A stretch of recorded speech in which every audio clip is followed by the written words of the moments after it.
First story is titled, Am I the a-hole for refusing to let my sister use my son's yacht for her wedding?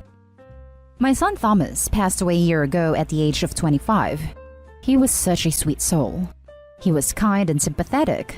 Despite having suffered so much, he still had a joyful smile.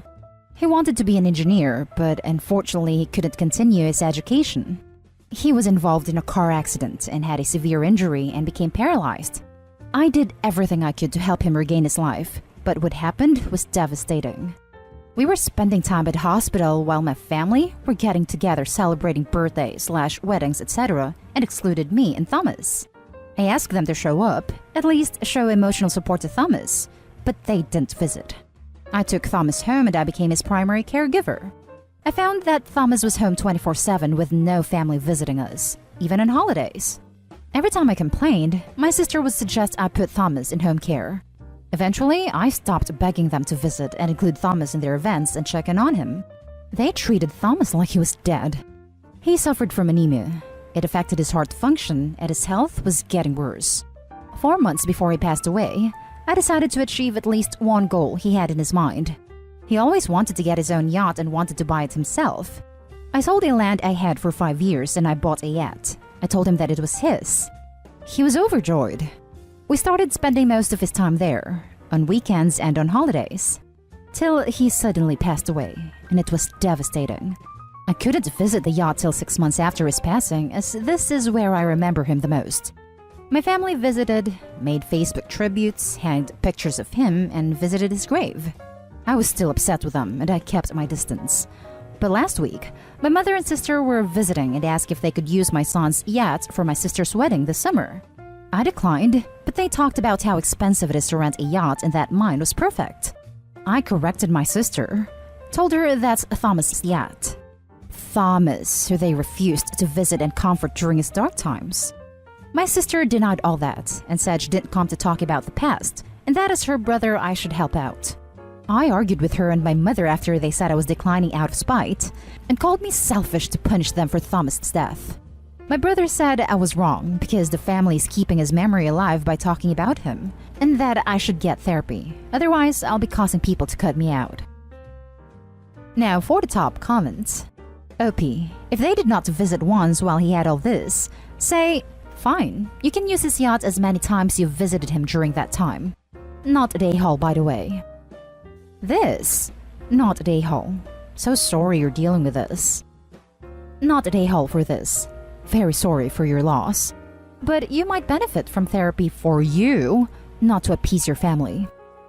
Thank you. I have a group of people who also experienced what I've experienced, and I meet with them every week and we talked for hours. Before that, I was in therapy. My brother doesn't know that because of how distant and the rest of the family have been. Not a hole. They talked about how expensive it is to rent a yacht and that mine was perfect. I corrected my sister, told her that's Thomas' yacht. Thomas, who they refused to visit and comfort during his dark times. My sister denied all that and said she didn't come to talk about the past and that as her brother I should help out. I argued with her and my mother after they said I was declining out of spite. So what if you are declining out of spite? She contributed negatively to her son's last few weeks. She's lucky you aren't agreeing to it, only to sell the yacht a day before. I mean, they even admit he has something to be spiteful for. They know what they did is wrong. They just don't care. The next story is titled, Am I the a-hole for kicking my brother and his wife out after they asked my wife to host their baby shower 2 weeks after she had a stillbirth? My wife and I were expecting our first baby boy together. We've been married for 3 years and my wife had 1 miscarriage before, and we were really optimistic about this pregnancy.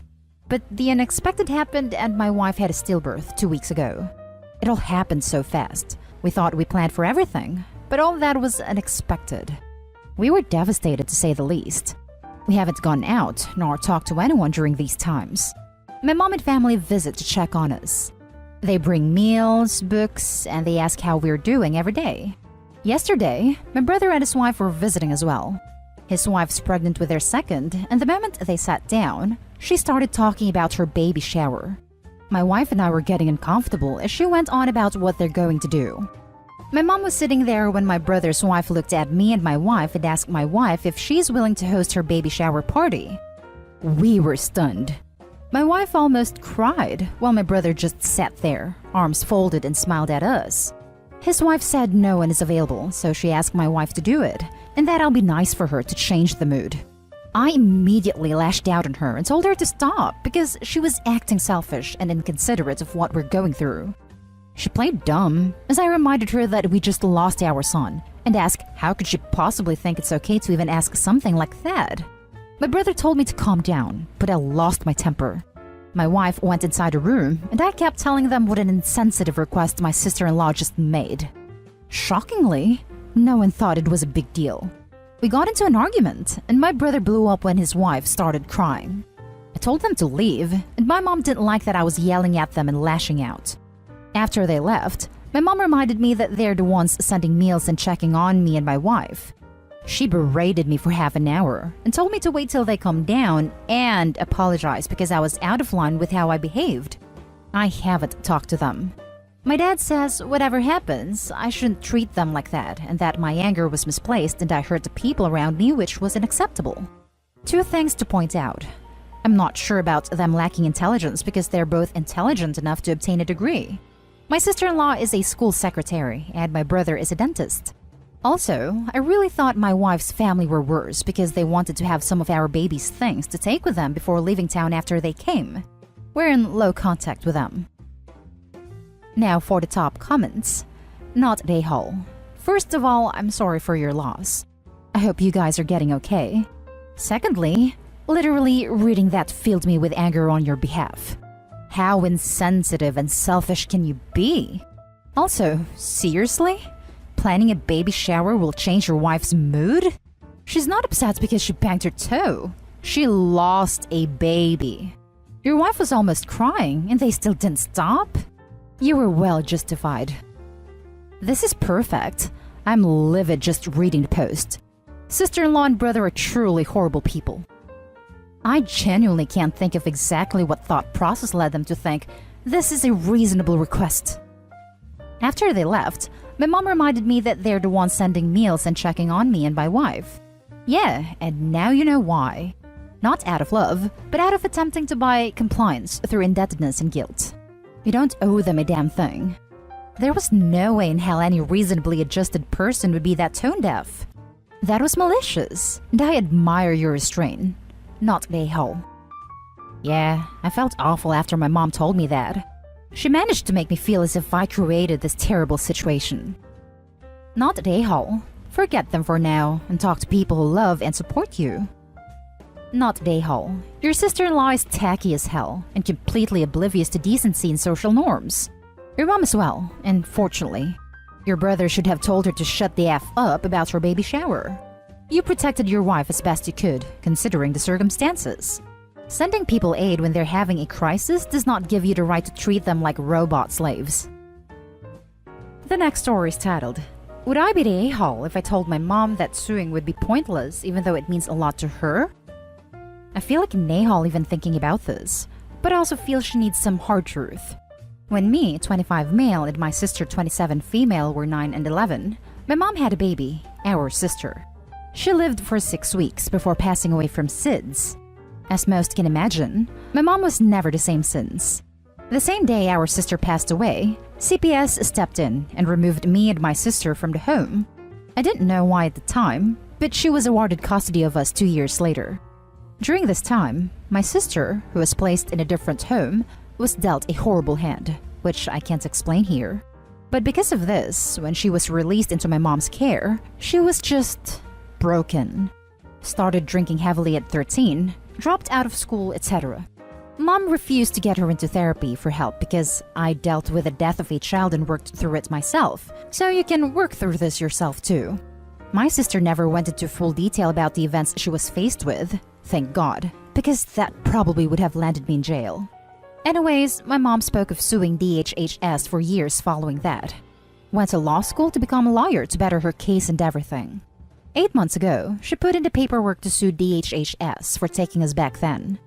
The next week, I was helping mom move and came across all the paperwork and files from our DHHS case years ago and I took them. I shouldn't have, but I did. I went digging. Turns out that my mom's ex-alcoholic boyfriend was a main suspect in my sister's passing. So we were lied to. It wasn't Sid's. It also stated in the paperwork that my mom was given a strict order to go no contact with her ex while we were in state custody, and she failed to do so. That's why it took her 2 years to get us back. Given that I now know all of the information, I want to explain to my mother that suing would be a giant waste of time and money. She has asked us to help her out with lawyer fees and to speak on the stand on her behalf. My sister, still broken, has outright refused and has gone no contact. She was older and knew then that my mom was hiding something about the case and doesn't trust my mother and holds a lot of resentment. Anyways, would I be the a-hole if I told my mom that she shouldn't sue and that now that I know everything about the case, I will not be vouching for her on the stand? Not the a-hole. I'm so sorry you have been through all this. If you haven't already, get yourself some therapy. I have gotten myself into therapy and it has helped me a lot. Unfortunately, my sister hasn't been so fortunate. She tried getting help through therapy and was basically told that she was lying and it was all in her head. What kind of awful therapist told her that? Did multiple therapists say this independently or was it just one? It was 3 different therapists, which is even more messed up. I think they thought she just wanted meds, honestly. Was it when she was younger? I hate to say this, if you haven't considered it, but your mom could have collared the treatment. She checked herself into therapy on her own when she left our house at 16, and then tried again 3 years ago because she still has nightmares and severe post-traumatic stress disorder. The last therapist she went to told her that she has kids now. If she was to get diagnosed with mental health issues, then it would be possible that CPS would look into her stability and possibly deem her unfit.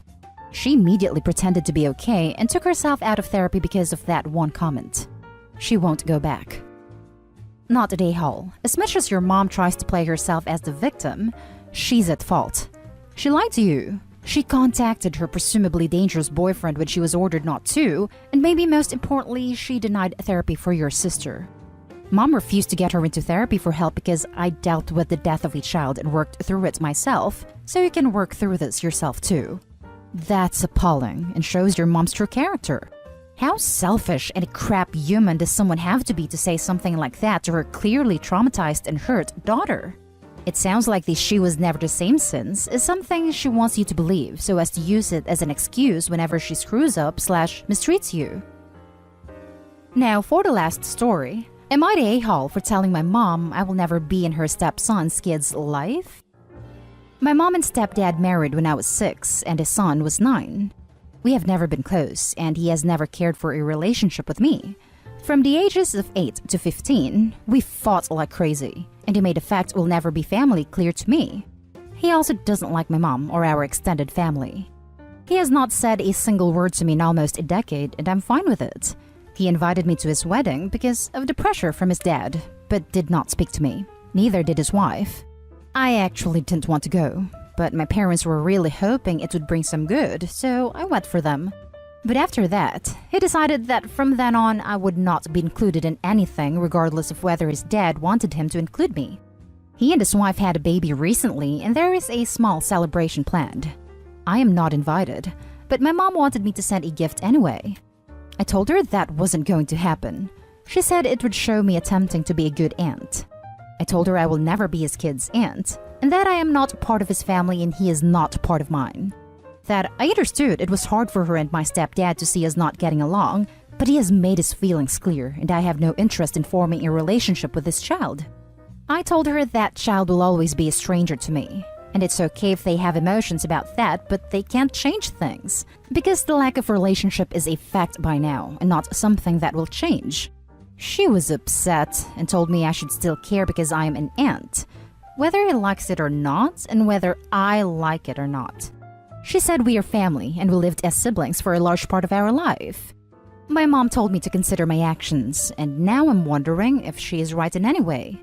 I don't know if I was a little too harsh when I have 0 issues with the baby. It's just a fact I will never be their aunt. Am I the a-hole? Now for the top comments. Not the a-hole. No way. You shouldn't be expected to continuously go above and beyond for someone who's made it clear they don't want to have a relationship with you. Exactly. What she's doing is guilt-tripping you. Probably because you've been the most reasonable one up to date. It's easier to guilt you to keep at the relationship than try and convince your stepson to not be an a-hat. It's really unfair to you. Not the a-hole. Not the a-hole. Relationships require consent of both, and failed relationships are a natural thing. Forcing one side to approach a side that doesn't care or want a relationship is folly. Not the a-hole. Just because your parents got married doesn't mean you're siblings. He made clear what he thinks of you, so why should you even think about being an aunt for that child? Exactly. Following the same logic, OP is not an aunt to this child. Not the a-hole. And that's the end of this video, folks. As always, leave a comment and hit like and subscribe. And if you want more of this content, turn your notification on to get updated on the latest videos. And I'll catch you in the next one. Stay safe.